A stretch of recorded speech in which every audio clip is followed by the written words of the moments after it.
Please subscribe and don't forget to press the bell icon to get notified whenever we upload a new video. Muzaffarpur कांड के मुख्य आरोपी ब्रजेश ठाकुर के बेटे राहुल आनंद को सीबीआई ने हिरासत में ले लिया है। इससे पहले राहुल आनंद से सीबीआई ने पूछताछ की थी। इसी बीच ब्रजेश ठाकुर पर एक और मामला दर्ज करने की तैयारी हो रही है। जेल में तलाशी के दौरान ब्रजेश ठाकुर के पास एक डायरी मिली है जिसमें 40 फोन नंबर दर्ज हैं। सीबीआई इन नंबरों की भी जांच कर सकती है। उधर आरजेडी नेता तेज प्रताप यादव ने मुजफ्फरपुर कांड को लेकर मुख्यमंत्री नीतीश कुमार का इस्तीफा मांगा है। उन्होंने धमकी देते हुए कहा कि जब तक नीतीश कुमार इस्तीफा नहीं देंगे आरजेडी आंदोलन करती रहेगी। साथ ही उन्होंने ये दावा भी किया कि आने वाले दिनों में नीतीश के इस्तीफे की मांग पर आरजेडी पटना के गांधी मैदान पर एक जनसभा बुलाएगी।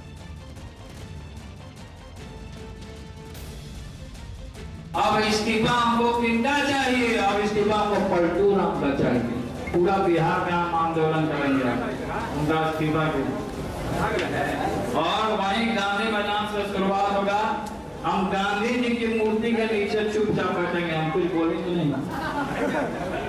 और वहीं से जब तक नीतीश कुमार के इस्तीफा नहीं देंगे तब तक हम लोग वहां से हटेंगे।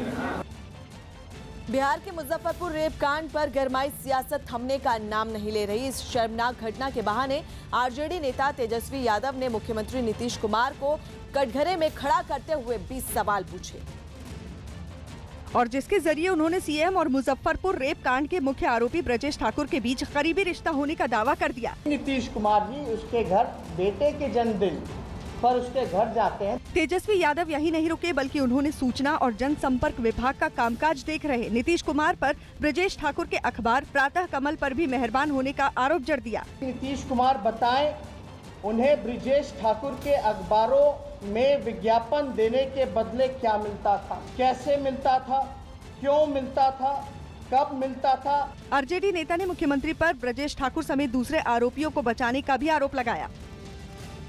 मेरठ में चल रही बीजेपी कार्य समिति का आज दूसरा और अंतिम दिन है। बीजेपी अध्यक्ष अमित शाह दोपहर लगभग 12 बजे बैठक को संबोधित करेंगे। बैठक के पहले दिन 2019 के लिए चुनावी बिगुल फूंकते हुए पार्टी ने देश भर से 350 सीटों का लक्ष्य रखा है और इसके लिए यूपी में 73 से ज्यादा सीटों पर जीत हासिल करने की बात कही। गृह मंत्री राजनाथ सिंह ने इस मौके पर कार्यकर्ताओं को भी बड़ा संदेश दिया। उन्होंने कहा कि कार्यकर्ता याचक नहीं बल्कि दाता होना चाहिए। साथ ही उन्होंने राहुल गांधी पर भी निशाना साधा।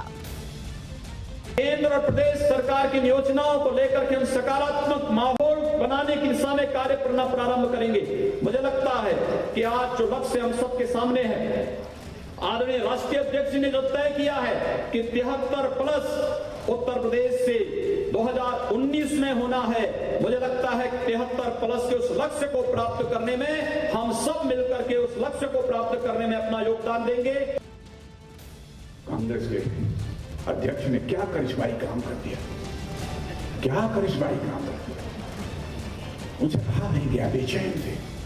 देश की जनता तो हमारे प्रधानमंत्री को प्यार करती है, वो भी हमारे प्रधानमंत्री को प्यार करने के लिए चले गए और उन्होंने वहां पर चिपको अभियान प्रारंभ कर दिया संसद के भीतर। केरल में लगातार बारिश और बाढ़ ने लोगों की मुश्किलें बढ़ा दी। शनिवार को बारिश और बाढ़ की वजह से 8 और लोगों की मौत के बाद केरल में बाढ़ से मौत का आंकड़ा 37 तक पहुंच गया। गृह मंत्री राजनाथ सिंह आज केरल के बाढ़ प्रभावित इलाकों का दौरा करेंगे। इस दौरान राजनाथ के साथ पर्यटन मंत्री और गृह मंत्रालय के वरिष्ठ अधिकारी भी मौजूद रहेंगे। मौसम विभाग ने अगले 2 दिन देश के 16 राज्यों में भारी बारिश का अलर्ट जारी किया है। मिशन राजस्थान को लेकर जयपुर पहुंचे राहुल गांधी ने रोड शो के बाद एक रैली को संबोधित करते हुए राफेल के बहाने मोदी सरकार को घेरा। लोकसभा में अविश्वास प्रस्ताव के दौरान राहुल के गले मिलने पर प्रधानमंत्री मोदी ने तंज कसते हुए कहा कि जनता इशारा देखकर तय करे कि हरकत कैसी थी। प्रधानमंत्री मोदी ने एनआरसी के मुद्दे पर ममता बनर्जी पर निशाना साधते हुए कहा कि जिन लोगों का खुद से भरोसा उठ चुका है उन्हें लोगों का समर्थन खोने का डर है।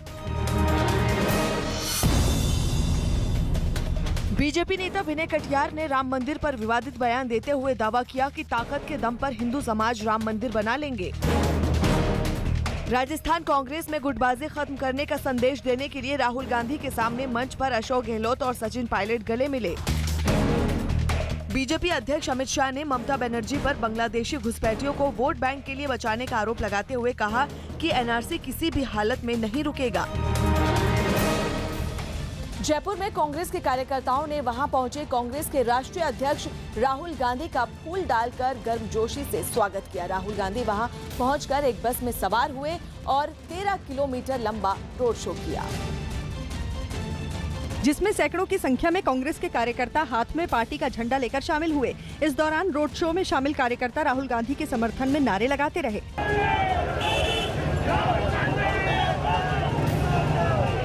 सुरक्षा के लिहाज से राहुल गांधी को खुली बस में रोड शो करने की इजाजत नहीं मिली, लेकिन वो हाथ हिलाकर लगातार कार्यकर्ताओं का हौसला बढ़ाते रहे। कांग्रेस के लिए ये जयपुर के अंदर एक बड़ा बूस्ट है, बड़ी शुरुआत है। एयरपोर्ट से रामलीला मैदान तक निकाले गए 13 किलोमीटर लंबे रोड शो में कई जगहों पर कांग्रेस समर्थकों ने राहुल गांधी की बस पर फूल बरसाए, जबकि कई कार्यकर्ता राहुल गांधी की एक झलक पाने के लिए उनकी बस के साथ सड़क पर दौड़ते दिखे।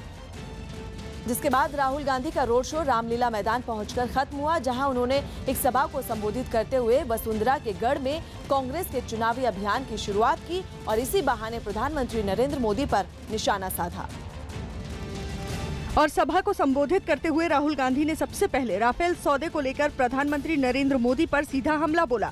साथ ही पीएम पर संसद में आंख मिलाकर बात नहीं करने का आरोप भी लगा दिया। नरेंद्र मोदी जी की आंख मेरे आंख में एक बार भी नहीं आई, क्योंकि आपके प्रधानमंत्री ने राफेल में भ्रष्टाचार किया है।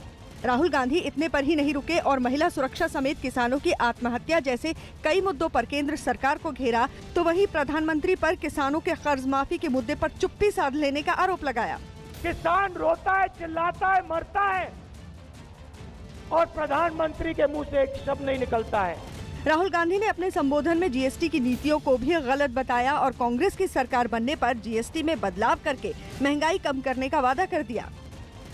वहीं राहुल गांधी ने अपने जयपुर दौरे में राजस्थान कांग्रेस के बीच गुटबाजी को मिटाने की कोशिश की, तो वहीं टिकट बांटने के मुद्दे को उठाकर कांग्रेस कार्यकर्ताओं को साधने की भी कोशिश की और राजस्थान के कार्यकर्ताओं में जोश भरने के लिए अपने संबोधन में टिकट बंटवारे का मुद्दा उठाया और उसमें जमीनी स्तर पर काम करने वाले कार्यकर्ताओं को तरजीह देने का दावा किया। एक भी पैराशूट वाला कैंडिडेट टिकट नहीं ले पाएगा। जैसे ही वो ऊपर से पैराशूट लेके जंप करेंगे, मैं पैराशूट के जो धागा होता है उसको काट दूंगा।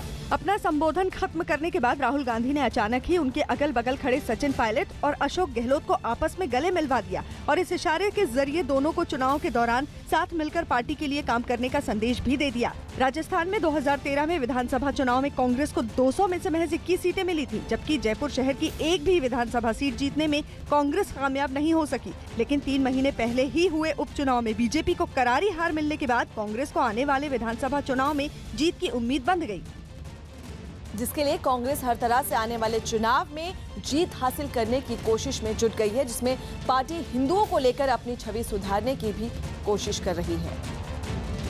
यही वजह रही कि राहुल गांधी अपनी सभा को संबोधित करने के बाद जयपुर के गोविंद देव मंदिर पहुंचे। राधा कृष्ण के इस जाने माने मंदिर में उन्होंने करीब 15 मिनट तक पूजा की। मंदिर की परंपरा के अनुसार यहां राहुल गांधी को मंदिर प्रबंधन की ओर से एक पगड़ी पहनाई गई, जिसे उन्होंने जल्दी उतार दिया। राहुल के मंदिर दौरे को कांग्रेस की धार्मिक छवि को सुधारने की कोशिश माना जा रहा है। राजस्थान के अंदर चुनाव अभियान की कांग्रेस ने शुरुआत की है, उसके साथ में मंदिर दर्शन राहुल गांधी कर रहे हैं। कर्नाटक में कांग्रेस ने मंदिर से ही चुनावी अभियान की शुरुआत की थी, जहां कम सीटें मिलने के बाद भी कांग्रेस सरकार बनाने में कामयाब रही। लिहाजा राजस्थान में भी राहुल गांधी भगवान की शरण में पहुंच गए। वहीं राजस्थान की मुख्यमंत्री वसुंधरा राजे ने भी अपनी गौरव यात्रा की शुरुआत एक मंदिर से ही की थी। मेरठ में यूपी बीजेपी कार्य समिति की बैठक में सीएम योगी आदित्यनाथ ने एक बार फिर अलीगढ़ मुस्लिम यूनिवर्सिटी में आरक्षण होने की बात दोहराई। उन्होंने कहा कि अलीगढ़ यूनिवर्सिटी में अनुसूचित जाति और जनजाति के लोगों को आरक्षण न दिए जाने के सवाल पर लोग चुप्पी साध लेते हैं। इस बात के आरोप लगते हैं कि भारतीय जनता पार्टी की सरकारें दलित विरोधी हैं। उनसे मैं पूछना चाहता हूं, भारतीय जनता पार्टी की सरकारें दलित विरोधी हैं तो इस देश के अंदर गरीब, गांव, किसान, वंचित, दलित, अति पिछड़ों के आवास क्यों नहीं आज तक बन पाए थे? भेदभाव कौन कर रहा था? और तो और मैं पूछना चाहता हूं उन लोगों से, भारत के एक्ट और भारत के टैक्स से संचालित होने वाली अलीगढ़ मुस्लिम विश्वविद्यालय में अनुसूचित जाति जनजाति को आरक्षण का लाभ क्यों नहीं मिल पाया था? क्या कभी इस बात को उठाने का प्रयास हुआ? सीबीआई ने ब्रजेश ठाकुर के बेटे को हिरासत में लिया। मुजफ्फरपुर रेपकांड के मुख्य आरोपी ब्रजेश ठाकुर के बेटे को सीबीआई ने पूछताछ के बाद हिरासत में लिया। यूपी के बस्ती में NH 28 पर बन रहा एक फ्लाईओवर गिर गया, जिसमें 6 लोग घायल हो गए। लालू यादव के बड़े बेटे तेज प्रताप ने मुजफ्फरपुर रेपकांड में सीएम नीतीश के इस्तीफा न देने तक पटना के गांधी मैदान में धरना देने का ऐलान किया। यूपी के बागपत में मुस्लिम लड़के के कावड़ ले जाने पर उसके गांव के लोगों ने उसका हुक्का पानी बंद कर दिया और उसे मस्जिद में नमाज पढ़ने से भी रोक दिया गया। दिल्ली के पास एटीएम में छेड़छाड़ कर डाटा चुराने के आरोप में विदेशी लड़के को नोएडा पुलिस ने गिरफ्तार किया।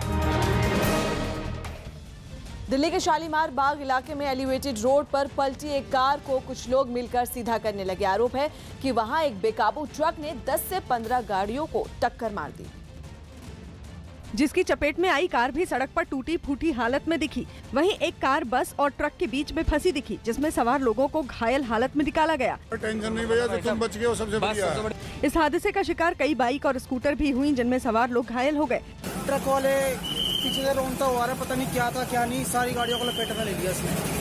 हादसे के फौरन बाद सूचना पर पुलिस और एम्बुलेंस पहुंची, जिसके बाद घायलों को स्ट्रेचर पर निकालकर अस्पताल पहुंचाया गया।